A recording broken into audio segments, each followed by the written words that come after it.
Hello viewers, जैसे कि आपने हमारी पिछली एक वीडियो में सुना कि कैसे महाराष्ट्र इलेक्शन रिजल्ट्स ने एक ऐसी कंट्रोवर्सी क्रिएट कर दी है जिसके चलते इलेक्शन कमीशन ऑफ इंडिया को कांग्रेस की तरफ से एक मेमोरेंडम सबमिट किया गया है। हमने आपसे कहा था कि महाराष्ट्र असेंबली इलेक्शंस के बाद कांग्रेस ने वोटर टर्नआउट और ईवीएम ट्रांसपेरेंसी को लेकर काफी सवाल उठाए थे। महाराष्ट्र कांग्रेस के चीफ नाना पटोले ने इलेक्शन कमीशन ऑफ इंडिया पर काफी सीरियस आरोप भी लगाए थे। उन्होंने कहा कि रीसेंट असेंबली इलेक्शंस में वोटर डाटा के साथ टेम्परिंग की गई है। पटोले ने पोलिंग परसेंटेज में डिस्क्रिपेंसीज को हाईलाइट करते हुए पूछा था, how did voter turnout rise by 7.83 percent points after the official polling time ended. Congress ने अपनी नाराजगी साफ बताते हुए कहा था कि ये एक सीरियस मैटर है और इलेक्शन कमीशन को इस पर जवाब देना चाहिए।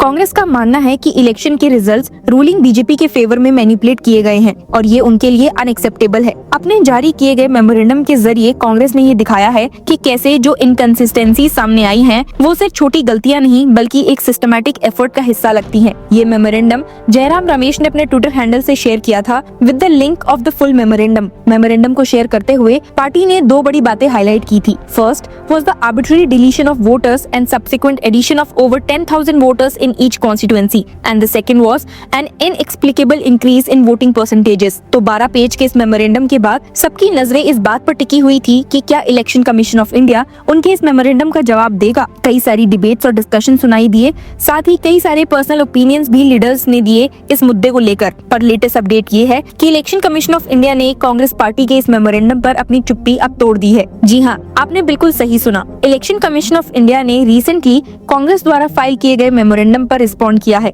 और जो बातें उन्होंने उसमें कही है उससे सुनने के बाद आप खुद ही अंदाजा लगाइए कि क्या कांग्रेस के इश्यूज सॉल्व हो पाएंगे या और ज्यादा बढ़ जाएंगे। आपको याद होगा कि कांग्रेस ने पहले भी हरियाणा असेंबली इलेक्शंस के बाद ईवीएम प्रोसेस को लेकर अपनी चिंताएं व्यक्त की थी। हालांकि इस बार इलेक्शन कमीशन ने मेमोरेंडम पर रिस्पॉन्ड करते हुए कहा है कि वोटिंग प्रोसेस में एक ट्रांसपेरेंट प्रोसीजर फॉलो होता है जिसमें हर स्टेज पर कैंडिडेट्स और उनके एजेंट्स का इन्वॉल्वमेंट होता है।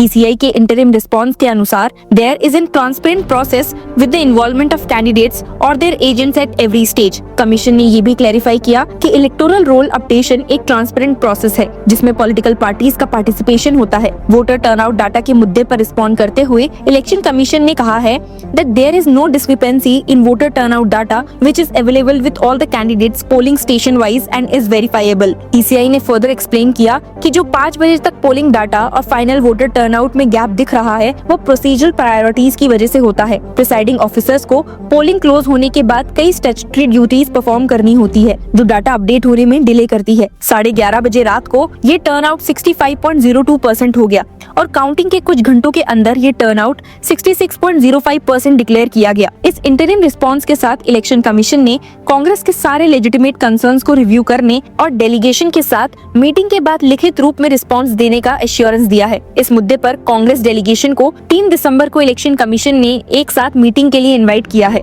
अब इस मीटिंग में उनके कंसर्न सॉल्व होते हैं या नहीं ये तो हमें नहीं पता, लेकिन इतना जरूर पता है कि कांग्रेस महाराष्ट्र में आए इलेक्शन रिजल्ट के बाद बेहद उदास है और इसीलिए उन्होंने फ्राइडे को इलेक्शन कमीशन पर इलेक्टोरल प्रोसेस की इंटीग्रिटी कॉम्प्रोमाइज करने का आरोप लगाया था। पार्टी ने ये भी कहा था कि ये मुद्दा उन्होंने कांग्रेस वर्किंग कमेटी की मीटिंग में डिस्कस किया है और इसीलिए ये एक नेशनल मूवमेंट शुरू करने का प्लान कर रहे हैं। कांग्रेस के स्टेटमेंट के मुताबिक the Congress working committee believes the integrity of the entire electoral process is being severely compromised. Free and fair elections is a constitutional mandate that is being called into serious question by the partition functioning of the election commission. Increasing section of the society are becoming frustrated and deeply apprehensive. The Congress will take up these public concerns as a national movement. Congress के general secretary KC Venugopal ने media briefing के दौरान कहा, electoral malpractices also influence the result of Haryana Assembly election. उन्होंने हरियाणा के result पर भी सवाल उठाते हुए कहा that the CWC also acknowledged that the party's performance in Haryana has been contrary to all expectation. The INC should have formed the government in the state by a convincing margin, but it did not. However, there have been electoral malpractices that influenced the result in the state which have been overlooked. Maharashtra elections पर बात करते हुए वेणुगोपाल ने कहा है कि ये एक clear case of targeted manipulation है। कांग्रेस का कहना है कि महाराष्ट्र के रिजल्ट्स उनकी एक्सपेक्टेशन से बिल्कुल अगेंस्ट हैं और ये उनके लिए एक इनएक्सप्लेनेबल एंड शॉकिंग एक्सपीरियंस रहा है। महाराष्ट्र कांग्रेस चीफ नाना पटोले ने भी इलेक्शन कमीशन को एक लेटर लिखकर वोटर टर्नआउट डाटा पर सवाल उठाए हैं। उन्होंने कहा, doubts are being raised from many levels on the 7.83% increase in votes. Looking at the vote figures announced by the Election Commission, there must have been long queue at the polling stations after 5 p.m. on the day of voting. In how many constituencies in the state were there long queues of voters after 5 p.m.? Patole ने further demand किया कि election commission evidence जैसे कि video footage provide करे। उन्होंने question किया, according to official figures release by the election commission, 65.2% voting was done till 11:30 p.m. on 20 November. The official figures released on the next day, that is on 21st November at 3 p.m. was 66.05%.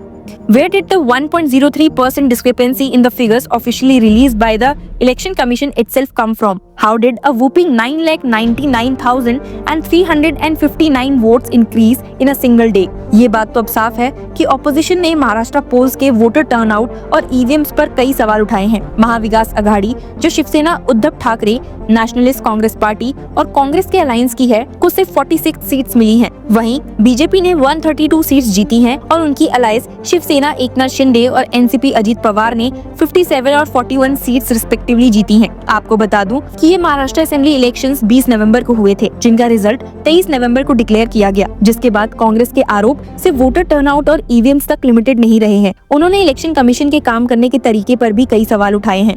केसी वेणुगोपाल ने कहा है, free and fair elections is a constitutional mandate that is being called into serious question by the partition functioning of the election commission. Congress working committee का कहना है कि वो public के साथ मिलकर एक नेशनल मूवमेंट स्टार्ट करेंगे ताकि इलेक्टोरल माल प्रैक्टिसेस को एड्रेस किया जा सके और इलेक्शन कमीशन के काम को और ट्रांसपेरेंट बनाया जा सके। हालांकि अब बार बार इनके कंसर्न सुनते हुए इलेक्शन कमीशन ने कांग्रेस के सारे लेजिटिमेट कंसर्न्स को रिव्यू करने का एश्योरेंस दिया है और कहा है कि वो 3 दिसंबर की मीटिंग के बाद उनका रिटन रिस्पॉन्स प्रोवाइड करेंगे। ईसीआई का कहना है कि इलेक्टोरल प्रोसेस में ट्रांसपेरेंसी इंश्योर करने के लिए हर पॉसिबल स्टेप लिए जा रहे हैं और वोटर टर्नआउट और ईवीएम ट्रांसपेरेंसी पर उनका स्टांस क्लियर है। ये मुद्दा अब सिर्फ कांग्रेस और ईसीआई के बीच का नहीं रहा, बल्कि ये नेशनल लेवल पर एक पॉलिटिकल डिस्कोर्स बन गया है। कांग्रेस का नेशनल मूवमेंट और इलेक्शन कमीशन के रिस्पॉन्सेस आगे क्या शेप लेते हैं, ये देखना काफी इंटरेस्टिंग होगा। So stay tuned with law Chakra to know about these updates. AIB crack करना है, लेकिन कैसे करें स्मार्ट स्टडी और इफेक्टिव स्ट्रैटेजीज का यूज? नो स्ट्रेस, हम लेकर आए हैं आपके लिए एक अल्टीमेट सॉल्यूशन। लॉ चक्रा के साथ आपको मिलेगा टॉप नॉच टिप्स और proven techniques specially for AIB